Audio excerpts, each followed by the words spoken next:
Biaya penyelenggaraan ibadah haji di Indonesia selalu mengalami perubahan setiap tahunnya. Pemerintah menargetkan jumlah pembayaran biaya haji tahun 2025 turun dari tahun sebelumnya. Pemerintah mengusulkan rata-rata BPIH atau BP per jemaah haji sebesar lebih dari 93 juta rupiah dengan komposisi yang akan dibebankan ke jemaah sebesar 70% atau sekitar 65 juta rupiah. Dan nilai manfaat yang akan ditanggung pemerintah sebesar 30% atau 28 juta rupiah. Biaya penyelenggaraan ibadah haji di Indonesia selalu mengalami perubahan. Kalau kita lihat datanya saudara, mengutip data dari Kementerian Agama, biaya haji di tahun 2022 sebesar 97,7 juta rupiah. Sementara di tahun 2023 sebesar 90 juta rupiah dan di tahun 2024 sebesar 93,3 juta rupiah. Jika dilihat dari besaran BPIH di tahun 2025 yang telah diusulkan pemerintah, memang mengalami penurunan dari tahun sebelumnya. Namun BP atau jumlah uang yang dibebankan ke jemaah haji justru melonjak jauh. Lalu sebenarnya biaya haji di tahun 2025 ini naik atau turun? Kita bahas usai jeda. Wacana penurunan biaya haji telah disampaikan sejak akhir tahun lalu. Menteri Agama kala itu menggelar rapat terbatas bersama Presiden guna membicarakan penurunan biaya haji bagi jemaah Indonesia. Usulan anggaran operasional haji tahun 2025 akhirnya dirapatkan bersama dengan Komisi 8 DPR RI pada 30 Desember lalu. Pemerintah mengusulkan biaya penyelenggaraan ibadah haji atau BPIH tahun 2025 rata-rata sebesar 93 juta rupiah. Dalam paparannya, Menteri Agama mengusulkan biaya yang ditanggung oleh jemaah senilai 65,3 juta rupiah atau 70% dari keseluruhan BPIH. Lalu, nilai manfaat sebesar 28 juta rupiah atau 30%-nya. Untuk tahun 1446 Hijriah 2025 Masehi, pemerintah mengusulkan rata-rata BPIH per jemaah haji 93 juta 399.694 rupiah 90 sen. Jadi dengan komposisi BP sebesar 65 juta 372.779,49 atau 70%. Dan nilai manfaat optimal atau nilai manfaatnya itu sebesar 28 juta 16.905,50 atau 30%. Sementara itu, Komisi 8 DPR RI meyakini bahwa biaya haji yang dibebankan kepada jemaah masih bisa ditekan. Ketua Komisi 8 DPR RI Marwanda Sopang mengatakan ada sejumlah komponen dari pembiayaan haji yang bisa ditekan. Salah satunya adalah biaya makan. Ia pun menyebut skema pembayaran yang ditanggung peserta haji bisa kembali menjadi 60% jika nilai manfaat dari BPKH mencapai 12,2 triliun rupiah. Komisi 8 mengkaji dan melakukan perhitungan ulang terkait dengan biaya yang bisa ditekan melalui negosiasi ke para vendor. Kira-kira komitmen dari para anggota bahwa pembiayaan yang 93 juta ini masih terlalu berat, apalagi dengan skema 70-30. Sekarang di angka 93 itu masih bisa diturunkan antara 1 juta sampai 2 juta rupiah. Kalau bisa menjadi angka 91 juta dibanding 93 cukup lumayan penurunan yang akan menjadi beban jamaah. Tapi tahun ini kita akan coba menurunkan, memberikan bukti-bukti bahwa masih bisa diturunkan. Kalau kita melihat komponen biaya haji tahun 2024, diantaranya 60% meliputi biaya penerbangan, akomodasi di Mekah dan Madinah, hingga biaya hidup. Biaya ini ditanggung oleh jemaah. Sedangkan 40% sisanya meliputi komponen biaya penyelenggaraan ibadah haji, baik di Arab Saudi maupun di dalam negeri. Pemerintah dan DPR diminta untuk memberikan keringanan kepada jemaah tanpa mengurangi kualitas sesuai dengan instruksi dari Presiden Prabowo. Hingga saat ini, pemerintah dan DPR masih menggodok angka yang sesuai untuk dibebankan kepada calon jemaah. Setidaknya, dari data Kemenak, kuota total untuk Indonesia mencapai 221.000 jemaah, dengan 203.230 diantaranya jemaah haji reguler. Tim Liputan, Kompas TV.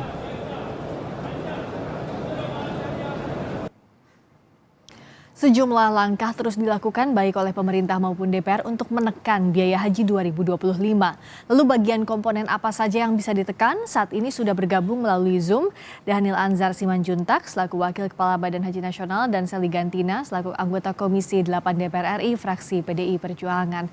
Selamat malam, Assalamualaikum warahmatullahi wabarakatuh, Bung Dhanil, Mbak Seli. Waalaikumsalam Mbak Priska. Assalamualaikum Mbak Seli. Selamat malam Mbak Friska, selamat malam Bang Daniel. Selamat malam, saya ke Bang Daniel dulu. Jadi kalau sekarang dari hitung-hitungannya kan ini berubah skema, dari BP-nya itu 60%, tahun ini 70%. Nah ini apakah yang niatnya untuk menekan biaya BP malah bisa jadi lebih besar kalau komposisinya demikian, Bung Daniel? Mbak Friska, saya buat disclaimer dulu ya. Pertama, BP Haji atau BPH, Badan Penyelenggara Haji pada tahun 2025 ini belum bertanggung jawab atau belum punya otoritas penuh sebagai penyelenggara haji. Penyelenggara haji di 2025 ini masih Kementerian Agama.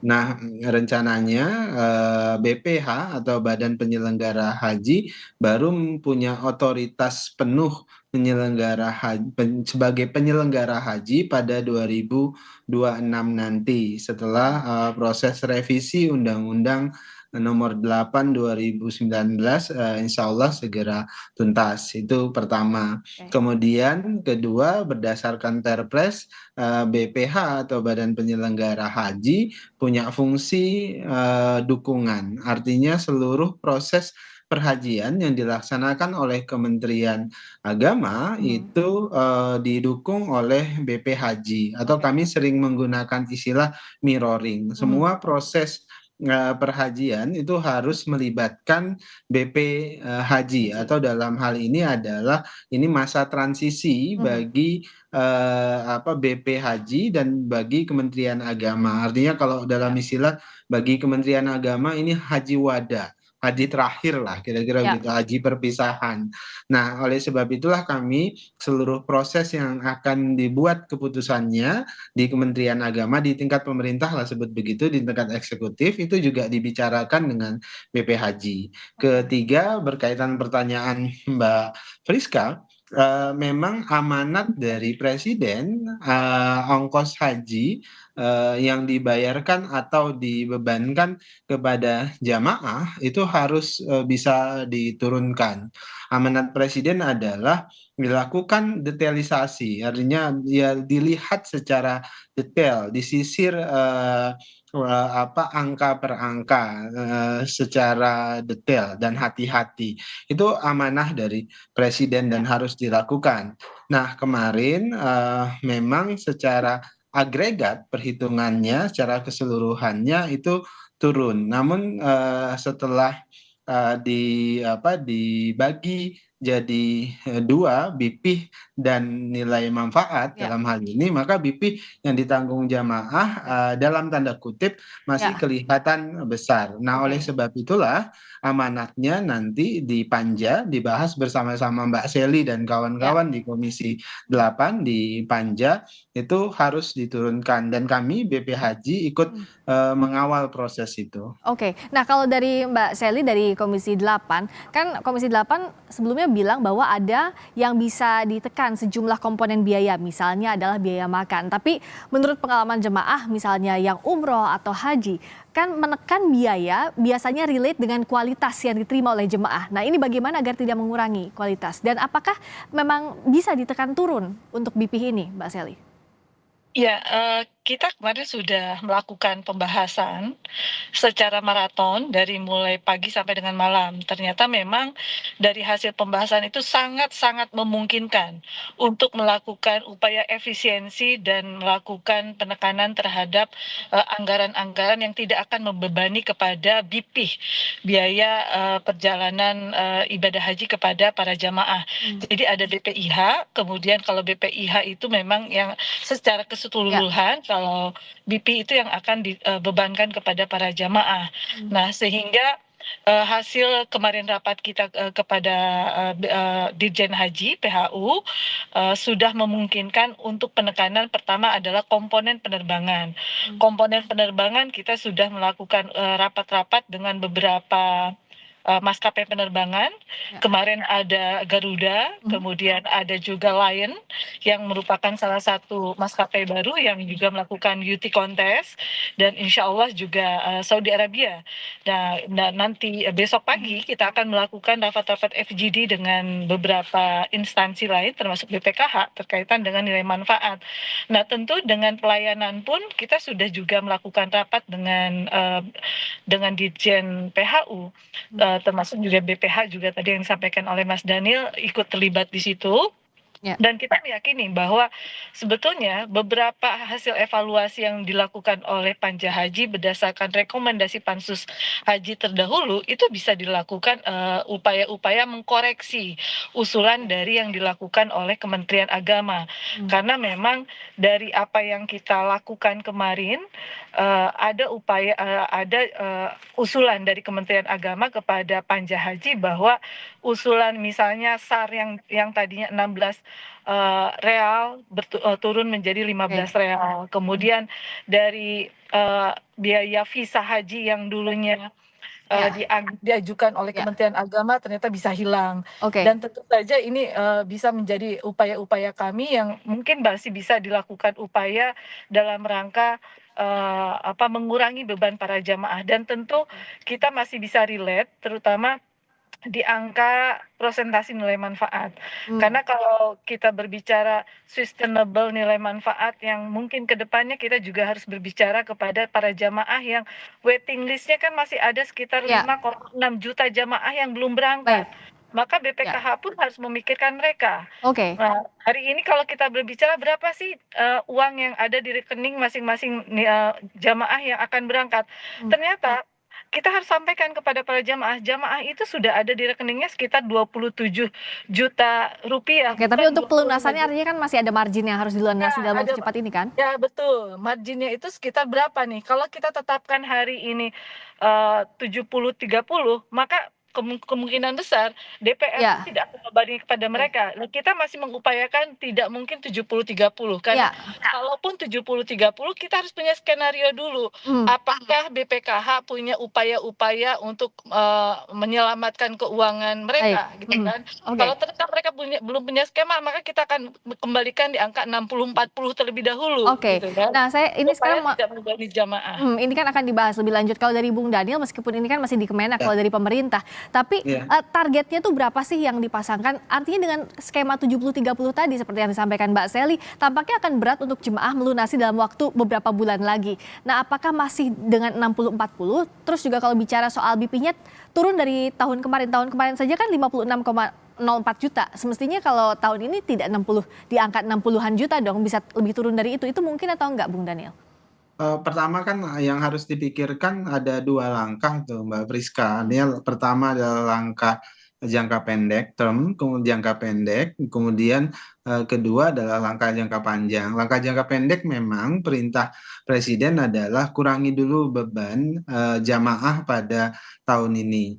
Artinya coba disisir semua komponen-komponen biaya yang memungkinkan dikurangi. Tadi seperti disampaikan oleh Mbak Sally, misalnya contohnya adalah penerbangan.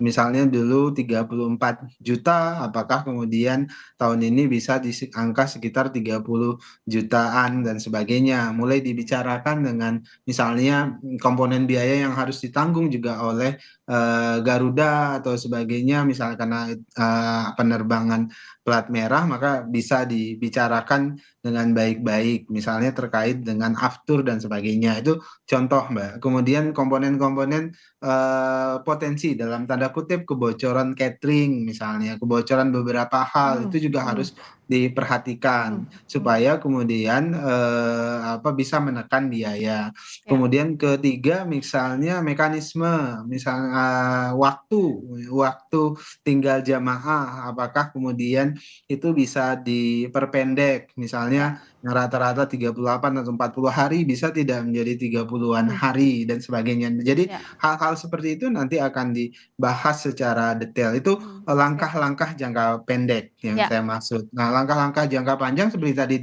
disampaikan oleh Mbak Seli, kita ada dilema. Di satu sisi kan kita harus menjaga keuangan perhajian kita dalam hmm, jangka panjang. ya. Keuangan Oke. BPKH itu kan uang jamaah yang harus tetap dijaga, yang waiting listnya itu panjang Ya betul, sekali. masih Nah, sangat itu yang panjang harus reguler. harus dijaga Ya. karena nanti jangka pendeknya juga langkah yang akan dipilih kan Hmm, akhirnya kemungkinan ya skema ya, 60-40, artinya 60 BP, 40 ya. nilai manfaat. Nah, Baik, kemungkinan langkah itu juga akan baik Bung dipilih Dani. sebagai langkah jangka pendek, tapi Hmm, juga harus dipikirkan langkah jangka panjang terkait dengan uang jamaah yang ya. memang harus tetap dijaga. Betul. Terakhir Mbak Seli, bisa dipersingkat saja. Jadi kalau targetnya berapa lama biaya haji ini bisa diputuskan? Kapan? Karena kan yang sudah masuk giliran tahun ini tentu menunggu-nunggu berapa biaya sisanya yang harus dilunasi. Ya, kami Panja Haji sudah bersepakat sebelum tanggal 10 Januari kita harus sudah menetapkan BPIH dan BP untuk para jamaah. Karena kalau kita menetapkan sebelum tanggal 10, maka pemerintah dalam hal ini Presiden harus segera mengeluarkan Perpres Mhm. selambat-lambatnya pertengahan Januari sehingga para jamaah sudah bisa melakukan pelunasan di akhir Januari. Hmm, Karena kalau di akhir Januari sudah melakukan pelunasan, ada waktu 1 bulan mereka bisa melakukan pelunasan, insya Allah masih ada waktu mereka untuk menyiapkan keuangan mereka melakukan pelunasan. Karena kalau terlalu ya, mepet, betul. saya khawatir kuota 221.000 ini tidak bisa terpenuhi dan jamaah tidak bisa memenuhi kuota yang sudah disiapkan oleh Baik. pemerintah Indonesia. Semoga nanti hasilnya totalnya bisa meringankan jemaah dan juga Amin, proses amin. pelunasannya juga lancar, kuotanya juga bisa maksimal dimanfaatkan. Terima kasih Bung Daniel Anzar Simanjuntak, Wakil Kepala Badan Haji Nasional.